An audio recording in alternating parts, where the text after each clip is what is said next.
the youngest of 8 kids. And Dave and I always said we thought, oh, we'll definitely have 3 or 4 children. Yeah. How does it go? Claudine's case, it is unusual. Her first pregnancy was unaffected and she's got a healthy child. But then to have 3 affected pregnancies, I don't think any one of us could imagine what that is to have to deal with. To choose not to have a baby, a wanted child in your family because there's something wrong with her, I mean, it's awful. You know, to deal with the decision once and then to deal with this decision twice and then to deal with the decision for a 3rd time. It was just an exhausting time. I remember Claudine saying, are there any options? And Dr. Shand raised her eyebrows and said, well, in fact, you know, the American team are out next week doing their first operation. We just couldn't believe it. And we had said a lot of prayers, and the operation is the way that prayer was answered.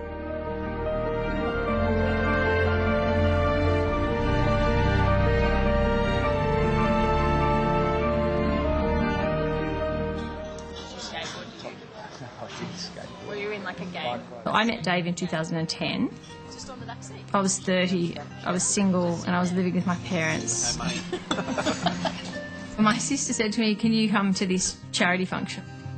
I just remember just sort of locking eyes on Claudine, sort of through the crowd. I remember it quite clearly. He said, do you want a shot of tequila? I said, oh, all right, it's that time of the night. And, yeah, and then we just went from there. And he was so genuine and so honest. She just had a sparkle in her eye and a bounce in her step and loads of energy. I knew she was the one for me. We were engaged about 1.5 years after we met, and then we went on the honeymoon to Europe. Came back and the news she was pregnant was, you know, it was just added to the excitement of, we were on sort of cloud 9 at that stage. We were on a great high.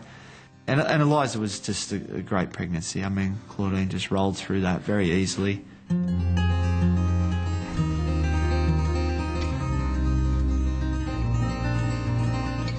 And then I fell pregnant with Sophie.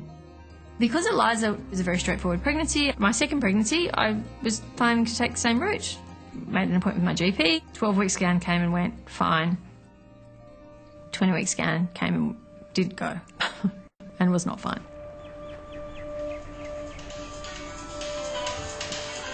The midwife actually called me the next day after the scan and said, I'm just wondering if did the doctor speak to you about your results? And I got this weird, cold feeling. She said there's an abnormality with the brain and spinal cord. And I said, okay, well, that sounds not great. And she says, I want to make an appointment for you with our maternal fetal medicine team. And I remember that first scan, we just, it was like just an emotional bomb just hit us.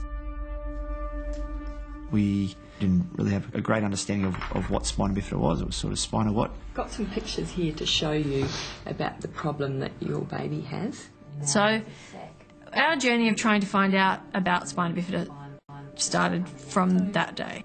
Babies with this kind of problem have difficulty walking. Many babies will have bladder and bowel problems.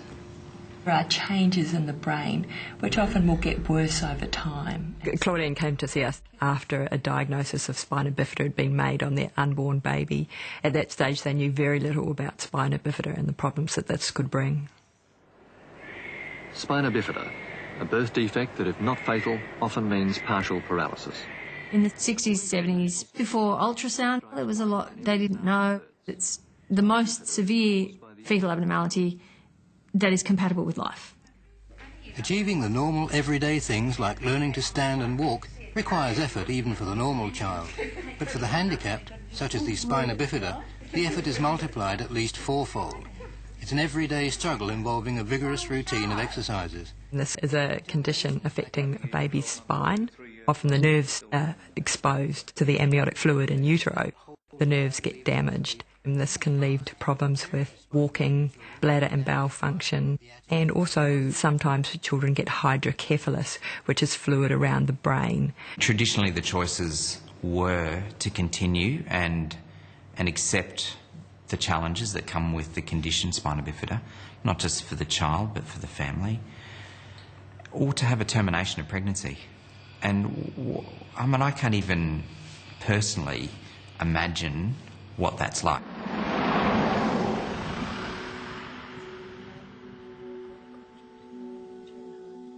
We're just researching and reading so much literature, just trying to get a bit of an idea. And I mean, the condition, it's just so tricky. The outcomes range from A to Z, really. You can have two babies with similar diagnoses but come out with completely different outcomes. I think that's the problem with this. It's just totally random. There was just a flood of information, mostly bad information. We would just sort of read a bit of literature and say, oh my God, what are we doing? We have to, I don't think we can go through with this. When you stop a pregnancy before 20 weeks, there's no requirement to register a birth or death. For these reasons, many women feel under pressure to make a decision as soon as possible under 20 weeks. It's a very big decision to only have a week. And I just couldn't get my head around bringing a child into the world knowing that there would be a lot of medical intervention and not knowing really if that child would ever be independent. And this choice is legally and ethically accepted in our country. And, why would God put that in front of me if knowing that I would want to inflict that sort of suffering on a child? I probably came to the decision a little bit earlier than Claudine. I was terrified, to be honest, of proceeding to term. I think I was really afraid of it. Dave and I both, afraid for our child.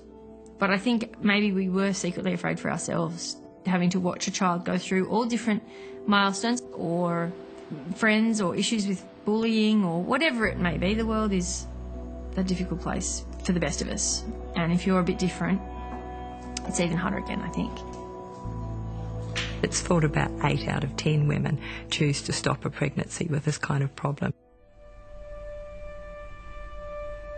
Making the choice to discontinue a pregnancy, which is still a birth at 20 weeks, 21 weeks, you still go through birth and you have your baby afterwards and they're just very tiny. So it is a very significant loss. And then obviously there's the grieving afterward, seeing the baby delivered, holding the baby.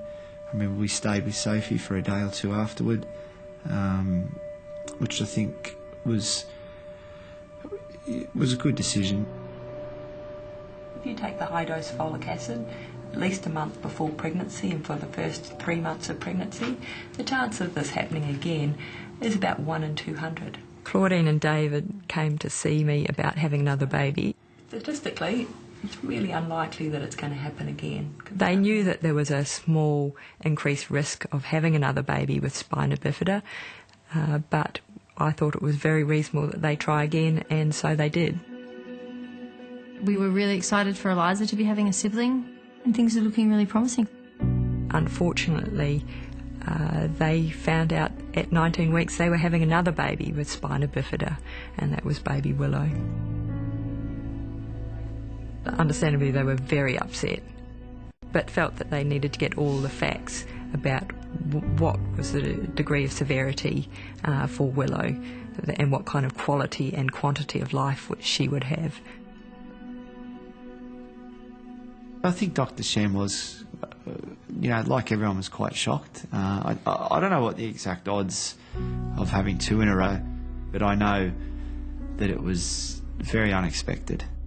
So that time around, we really felt that we would go ahead with the pregnancy. I felt that it was some sort of a sign, and made a mistake with Sophie, and we'd been given another chance, and everything would be okay. But then, it wasn't okay.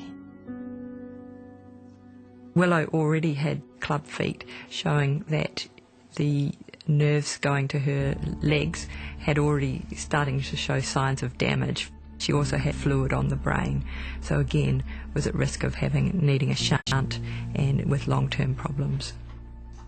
The second time around was incredibly hard on both of us, on Dave and I. We just could not believe that choice was in front of us again.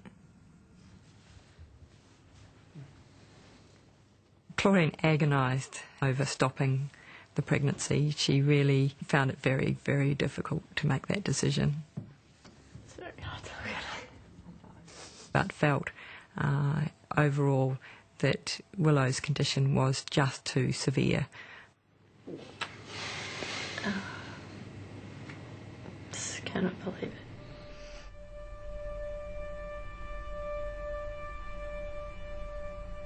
So we decided at 22 weeks that we wouldn't continue that pregnancy. She was born on the 28th of August and she actually came out breathing. Her eyes were fused, but she was moving hands because I got to hold her for an hour or two before she passed. So that was incredibly touching for me. That she actually gripped my finger, and a few little movements that were that were very special moments that I won't forget. And for us, I know when people were wondering, did it test our faith, or did we not believe in God? Or I had to believe in God, all the more because that's who I felt she was with. So if I didn't have that faith, where would my babies be? The one moment that always used to break me was when I'd see Claudine in the bedroom just curled up in a ball crying. That's when I knew she was really. I mean, she was always struggling, but there were times when those moments almost broke me. It gets to a stage where, if you terminate or discontinue, as we did with Sophie and then with Willow, it was almost, are we being a bit reckless? We can't just keep having babies. The chance of having another baby with spina bifida, it's still a low chance, around 1 in 10. So we were all optimistic that this would not happen a third time. Before we fell pregnant with Harvey, we just said so many prayers for a healthy baby. That's all we prayed for, was a healthy baby. We saw Antonia for our 12-week scan and everything was looking good. And then 4 weeks later, we came back to see her again for our 16-week scan, and that's when she broke the news. Oh, I was just very upset. I had to tell them that they'd have to go through this again. Initially, I was really angry when we got our ultrasound. I just said, you have got to be joking. You've got to be kidding. This is actually getting quite stupid. And no one can tell us why. To get the diagnosis, the spina bifida again, we just couldn't give up another baby. We decided we needed to look for some options. They never stopped. Even at nightfall, the iPads and iPhones were all going, sort of searching the whole time for answers to why these things were happening. Having researched a lot around spina bifida, the outcomes are very rarely as terrible as what the medical profession might have you believe. It nearly broke me to lose Willow. And I couldn't do it again. Look, there's been some discussions around Australia and New Zealand. We sat with Dr. Shand and I said, please tell me that there is something else that we can do. For fetal surgery. She said, well, actually, my colleague, Glenn Gardner, in Brisbane is doing the first fetal surgery in 2 weeks.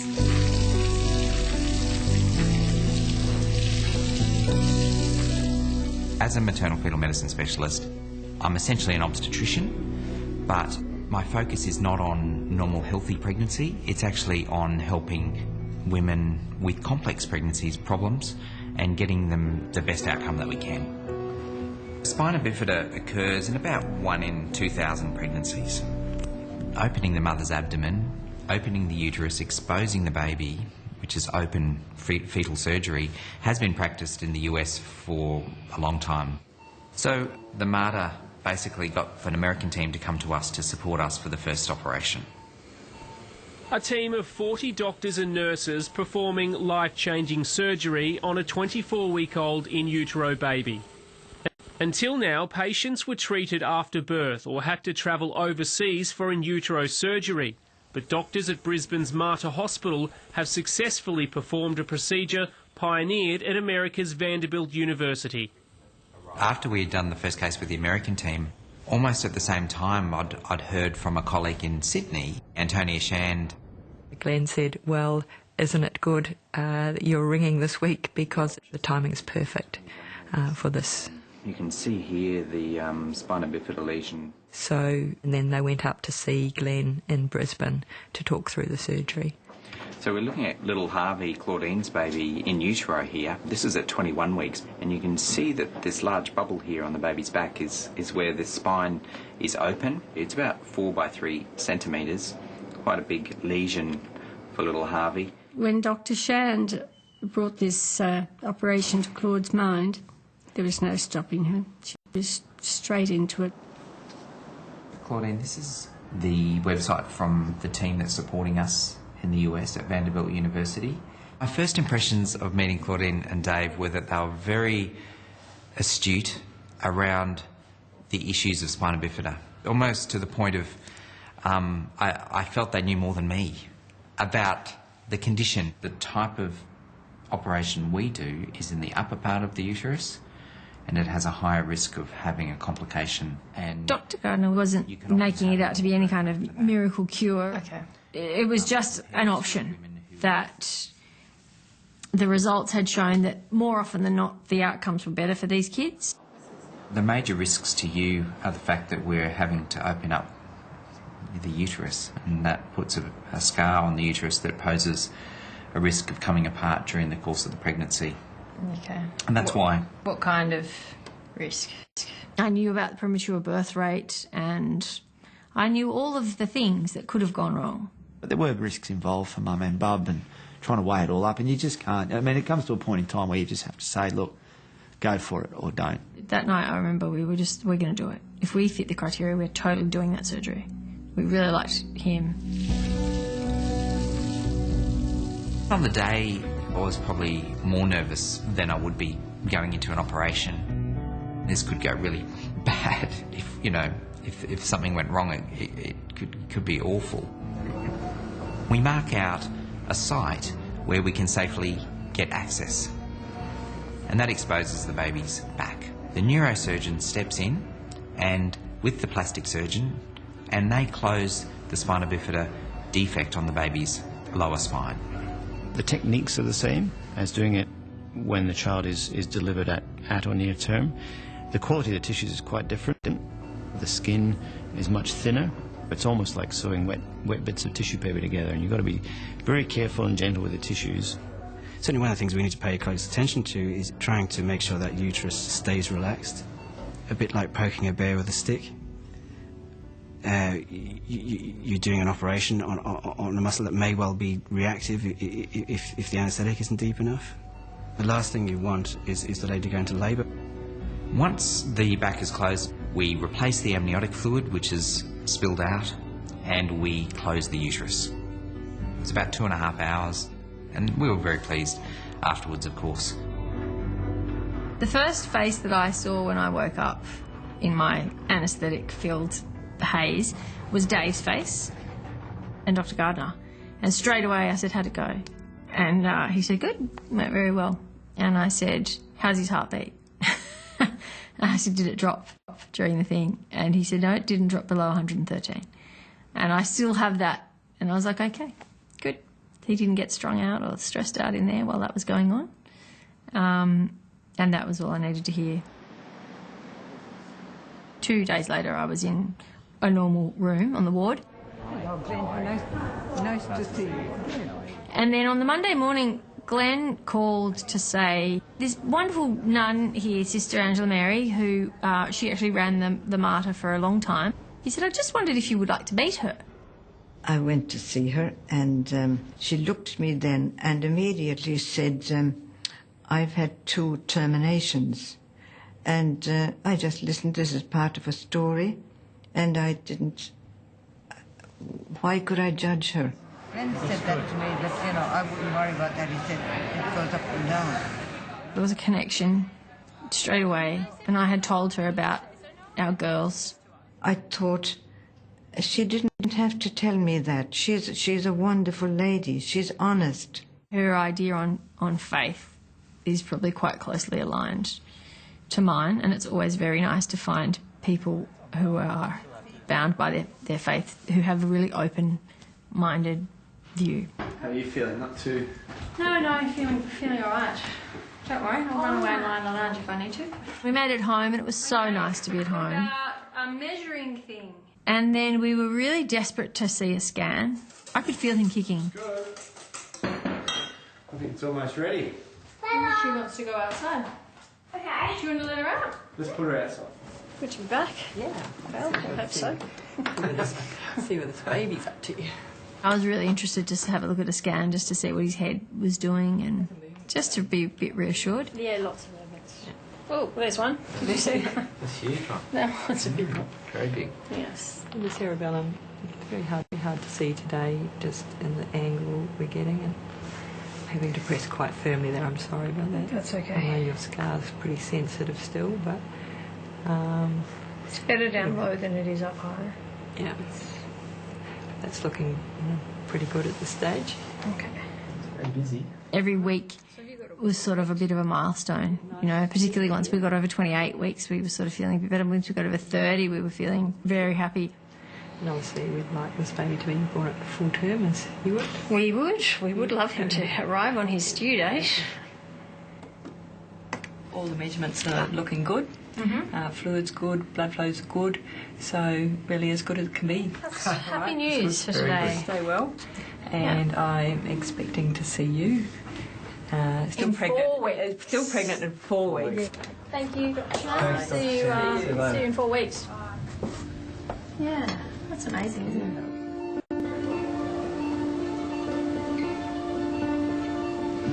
Unfortunately, I got to 32 weeks and everything just started to feel very stretched. I went to hospital with a really bad side pain. They kept me in overnight, and then the next day they came and said, "We're going to deliver that baby today."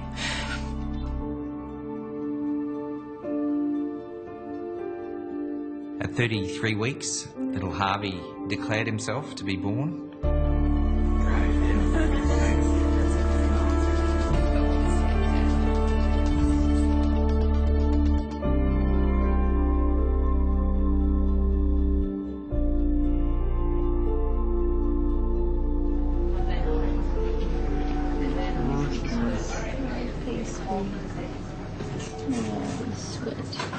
Yeah, that's really good news, isn't it? Really good news. That's a normal size. Oh, baby. Harvey was born on Monday. Hey, look, he's doing really well, so we're very happy with that. Fantastic outcome. Oh, you clever little thing.